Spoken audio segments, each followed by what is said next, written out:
ನಮಸ್ಕಾರ. ಇವತ್ತಿನ ನಮ್ಮ ಚರ್ಚೆ ಆಕ್ಚುಲಿ ಕನ್ನಡ ಚಿತ್ರರಂಗದಲ್ಲಿ ಇತ್ತೀಚೆಗೆ ಸಖತ್ ಸದ್ದು ಮಾಡಿದ ಸೂ ಫ್ರಮ್ ಸೋ ಬಗ್ಗೆ. ಈ ಚಿತ್ರದ ಬಗ್ಗೆ ಆಳವಾಗಿ ತಿಳಿಯೋಣ.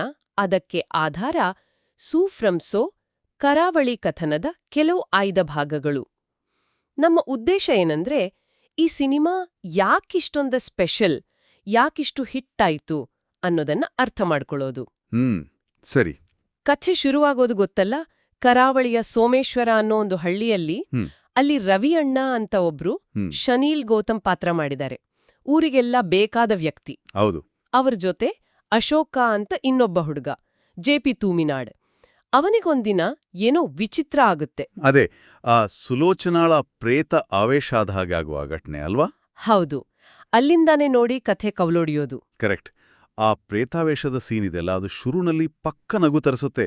ಅಂದ್ರೆ ಹಳ್ಳಿಯಲ್ಲಿ ಗೊಂದಲ, ಅಶೋಕನ ವರ್ತನೆ ಎಲ್ಲ ನೋಡಕ್ಕೆ ಒಂದು ರೀತಿ ಕಾಮಿಡಿ ತರನೇ ಶುರುವಾಗುತ್ತೆ. ಹೌದು, ಸ್ಲ್ಯಾಪ್ಸ್ಟಿಕ್ ತರ ಇದೆ ಸ್ವಲ್ಪ. ಆದ್ರೆ ಕಥೆ ಹೋಗ್ತಾ ಹೋಗ್ತಾ ನಿಧಾನಕ್ಕೆ ಗಂಭೀರ ಆಗ್ತಾ ಹೋಗುತ್ತೆ.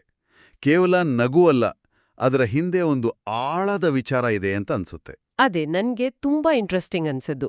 ಹಾಸ್ಯದಿಂದ ಹೀಗೆ ಗಂಭೀರತೆಗೆ ತಿರುಗುವಾಗ ಪ್ರೇಕ್ಷಕರಿಗೆ ಎಲ್ಲೂ ಜರ್ಕ್ ಹೊಡೆದ ಹಾಗೆ ಆಗಲ್ಲ.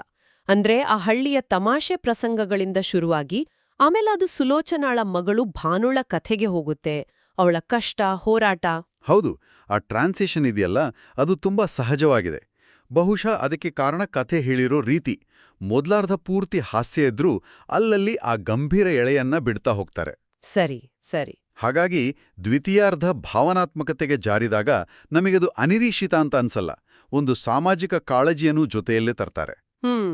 ಆ ಸಮತೋಲನ, ಅದೇ ಈ ಚಿತ್ರದ ಒಂದು ದೊಡ್ಡ ಪ್ಲಸ್ ಪಾಯಿಂಟ್ ಇರ್ಬೇಕು. ಎಲ್ಲೂ ಬೋರ್ ಆಗಲ್ಲ. ಖಂಡಿತವಾಗಿಯೂ. ಇನ್ನು ಪಾತ್ರಗಳ ವಿಷಯಕ್ಕೆ ಬಂದ್ರೆ ಜೆ.ಪಿ. ತೂಮಿನಾಡ್ ಬಗ್ಗೆ ಹೇಳಲೇಬೇಕು. ಅಶೋಕನ ಪಾತ್ರದಲ್ಲಿ ಅವರ ನಟನೆ ವಾವ್. ಹೌದು. ಆ ಹಾಸ್ಯದ ಟೈಮಿಂಗು ಮತ್ತೆ ಆ ನೋವಿನ ಸನ್ನಿವೇಶಗಳಲ್ಲಿ ಅವರ ಭಾವ ಬದಲಾವಣೆ ಇದೆಯಲ್ಲ. ಹೌದು ಹೌದು. ಆ ರೇಂಜ್ ತುಂಬಾ ಮುಖ್ಯ ಆಗುತ್ತೆ ಕಥೆಗೆ. ಕಾಮಿಡಿಯಿಂದ ಆ ಎಮೋಷನಲ್ ಸೀನ್ಸ್ಗೆ ಶಿಫ್ಟ್ ಆಗೋದಿದೆಯಲ್ಲ. ಕರೆಕ್ಟ್. ಅಷ್ಟೇ ಅಲ್ಲ, ರವಿ ಅಣ್ಣನಾಗಿ ಶನೀಲ್ ಗೌತಮ್ ಕೂಡ ಅಷ್ಟೇ ನಂಬಿಕೆಗೆ ಅರ್ಹವಾದ ಪಾತ್ರ ಮಾಡಿದ್ದಾರೆ. ಆ ಸ್ಥಿತಿಪ್ರಜ್ಞತೆ ಬೇಕು ಆ ಪಾತ್ರಕ್ಕೆ. ಇನ್ನು ಸಂಧ್ಯಾ ಅರೇಕೆರೆ ಭಾನು ಪಾತ್ರದಲ್ಲಿ ಕಥೆಗೆ ಬೇಕಾದ ಆ ಭಾವನಾತ್ಮಕ ಗಟ್ಟಿತನವನ್ನ ಅವರು ತಂದುಕೊಟ್ಟಿದ್ದಾರೆ. ಹೌದು, ಅವರ ಪಾತ್ರಕ್ಕೆ ತುಂಬಾ ತೂಕ ಇದೆ. ಆಮೇಲೆ ರಾಜ್ ಬಿ ಶೆಟ್ಟಿ ಕರುಣಾಕರ ಗುರೂಜಿಯಾಗಿ ಬಂದು ಹೋಗ್ತಾರೆ. ಕ್ಯಾಮಿಯೋ ಪಾತ್ರ. ಹೌದು, ಚಿಕ್ಕ ಪಾತ್ರ ಆದರೂ ಅವರ ಆ ವಿಶಿಷ್ಟ ಶೈಲಿಯ ಹಾಸ್ಯ ಇದೆಯಲ್ಲ, ಅದು ಸಿನಿಮಾಗೆ ಒಂದು ಬೇರೆ ತರದ ಕಿಕ್ ಕೊಡುತ್ತೆ. ನಿಜ ನಿಜ.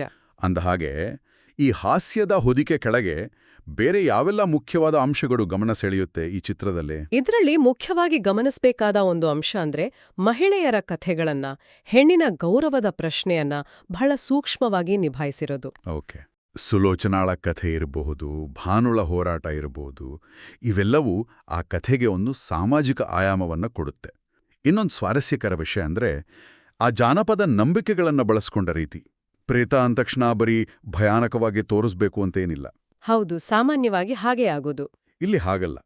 ಆ ಸುಲೋಚನಾಳ ಕಥೆ ಅದಕ್ಕೊಂದು ಮಾನವೀಯ ಸ್ಪರ್ಶ ಕೊಟ್ಟಿದ್ದಾರೆ. ಇದು ಸ್ವಲ್ಪ ವಿಭಿನ್ನ ಪ್ರಯತ್ನ. ಹಾಗಾದ್ರೆ ಇಷ್ಟೆಲ್ಲ ಕಾರಣಗಳನ್ನ ನೋಡಿದ್ಮೇಲೆ ಇದ್ರ ಯಶಸ್ಸಿನ ಸೂತ್ರ ಏನು ಅಂತ ನಿಮಗನ್ಸುತ್ತೆ? 2025ರಲ್ಲಿ ಕನ್ನಡದಲ್ಲಿ ದೊಡ್ಡ ಹಿಟ್ ಆಯ್ತಲ್ಲ, ಬರೀ ಬಾಯಿ ಮಾತಿಂದನಾ? ಆಕ್ಚುಲಿ ಬಾಯಿ ಮಾತಿನ ಪ್ರಚಾರ ಖಂಡಿತ ದೊಡ್ಡ ಕಾರಣ. ಆದ್ರೆ ಜನರು ಯಾಕೆ ಮಾತಾಡ್ತಾರೆ? ಇದರ ಯಶಸ್ಸಿನ ಒಂದೇ ಕಾರಣ ಅಲ್ಲ, ಬಹುಶಃ ಹಲವು ಕಾರಣಗಳ ಮಿಶ್ರಣ. ಅಂದ್ರೆ ಹಾಸ್ಯ, ಎಮೋಷನ್, ಸ್ವಲ್ಪ ಹಾರರ್ ಎಲಿಮೆಂಟ್ಸ್, ಇವೆಲ್ಲದರ ಸರಿಯಾದ ಮಿಶ್ರಣ. ಮತ್ತೆ ಪಾತ್ರಗಳು ತುಂಬಾ ರಿಯಲಿಸ್ಟಿಕ್ ಆಗಿ ನಮ್ಮ ಸುತ್ತಮುತ್ತ ಇರೋರ್ ಥರನೇ ಅನ್ಸ್ತಾರೆ. ಹೌದು, ಕನೆಕ್ಟ್ ಆಗುತ್ತೆ.